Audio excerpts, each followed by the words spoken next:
Vous écoutez Radio Taïwan International et c'est l'heure des musées.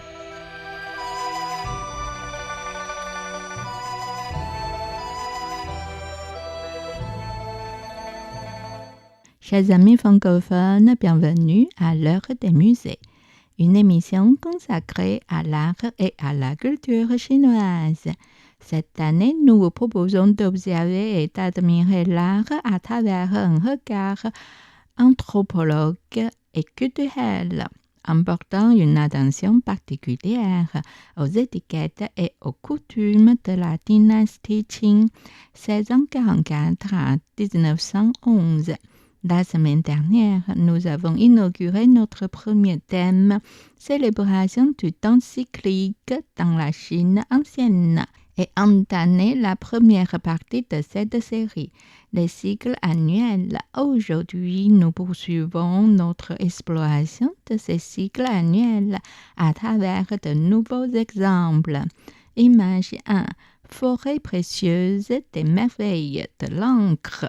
Ce volume est tiré de l'ensemble en 12 livres intitulé Mo Miao Zhu Ling, Forêt précieuse des merveilles de l'encre, réalisé sous le règne de Qianlong.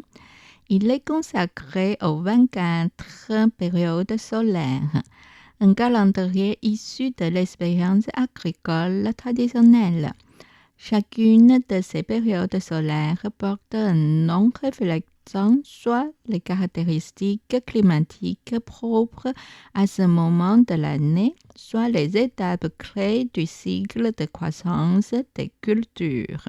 Les paysages de saison peints avec délicatesse par Zhang Ruo'ai sont accompagnés de textes choisis par Zhuang Yougong, extraits du chapitre Yue Ling Pian, ordonnance mensuelle du Li Ji Zhu Shu, livre des rites et ses commentaires. Ensemble, images et écrits offrent une vision érudite et poétique du temps cyclique tel qu'il était perçu dans la Chine impériale. Image 2. Forêt précieuse des merveilles de l'encre. Jasmin d'hiver en fleurs durant les 5 premiers jours du printemps. Le trésor des merveilles de l'encre se compose de 12 volumes datant du règne de Qianlong. Ce volume-ci est consacré aux 24 vents floraux des saisons et illustre les floraisons allant de la période du froid mineur, correspondant aux 12 mois du calendrier lunaire jusqu'à la fin de la 3e lune, soit la période de la pluie des céréales. Comme le suggère le titre, cette œuvre trouve son origine dans les 24 vents floraux des saisons impériales, une série de poèmes et de peintures composées par l'empereur Qianlong lui-même. Yu Sheng réalisa les illustrations à partir des modèles impériaux, tandis que Zhuang Yougong calligraphia les poèmes de la main de l'empereur. Yu Sheng, renommé par sa maîtrise de la peinture de fleurs, d'oiseaux, d'insectes et de poissons, et plus particulièrement des papillons, s'inspira des techniques occidentales pour peindre d'après nature, insufflant à ses œuvres une grande richesse chromatique. Dans le feuillet de droite figuraient les fleurs associées à la première période du printemps, Li Chun, peinte par Yu Sheng sur ordre impérial en l'an 12 du règne de Qianlong, 1747. Le feuillet de gauche présente le poème impérial chantant les fleurs, retranscrit en écriture régulière cursive par Zhuang Yougong. Selon les Zhuan Yao de l'empereur Yuan de Liang, du froid mineur à la pluie des céréales, chaque mois est divisé en 8 souffles, soit 24 périodes d'observation. À chaque période correspond une fleur portée par le vent, ce que l'on appelle les 24 vents floraux. La tradition populaire veut que ce cycle commence avec la floraison du prunier et s'achève avec celle du lilas indien. Lorsque cette dernière fleur s'est fanée, commence alors l'été. Image 3. 政务制 traiter des choses superflues. S'inspirant de la maxime classique du 世说新语 ne rien posséder de superflu. Wen Zhenheng réalisa son traité des choses superflues au début du XVIIe siècle. Cet ouvrage détaillait ses réflexions sur les beaux-arts, la cuisine, l'habillement, les outils et l'aménagement paysager.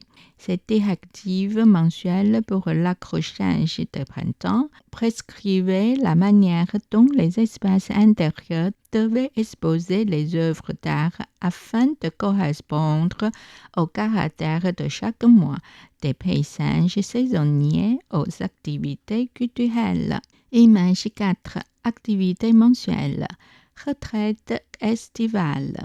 Les illustrations des activités mensuelles, un genre traditionnel de peinture de mœurs, sont réalisées ici par le peintre selon la perspective à point unique, dépeignant les activités quotidiennes de la noblesse au fil des mois. Les balustrades en bois présentent des motifs emboîtés et à claire-voie, et les fenêtres sont de style Bubujing, rehausser l'éclat de la scène. Ce rouleau de peinture a pour thème les activités humaines des 12 mois du calendrier lunaire associés au site pittoresque de Nanjing sous la dynastie Ming. Sa composition en 12 feuilles, à l'instar de l'album Scène festive annuelle de Wu Bing, conservé au musée, ne diffère que légèrement dans son ordonnancement. Les thèmes représentés suivent cet ordre.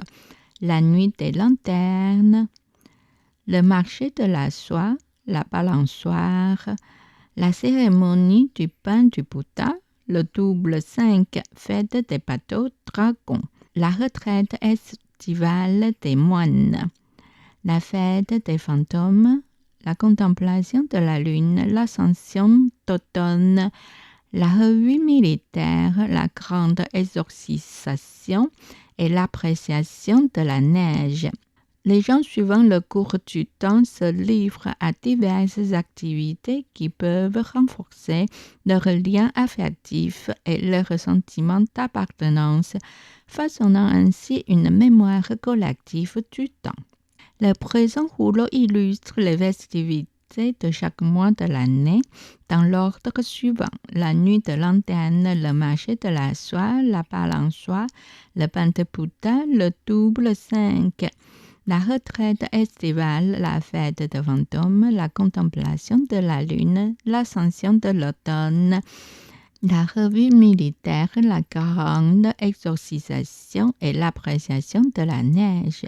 Ce rouleau représentant les 12 plaisirs saisonniers de l'année révèle un style pictural vigoureux et d'une clarté raffinée.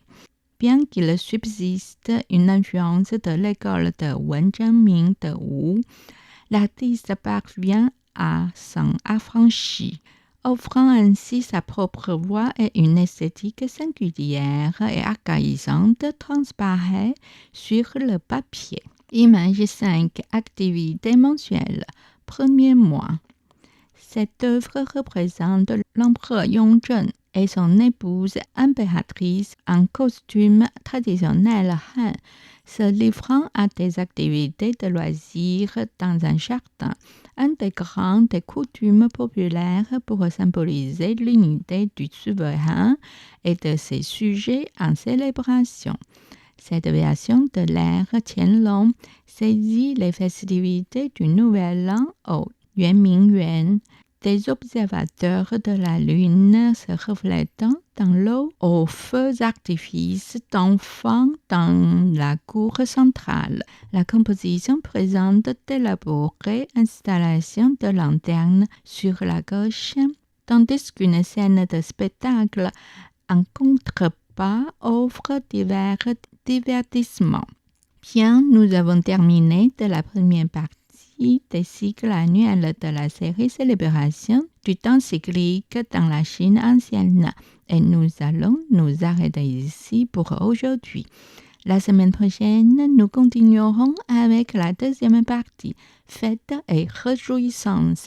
C'était l'heure des musées réalisé et animé par Miao Yonghua, diffusé depuis Taipei, Taïwan.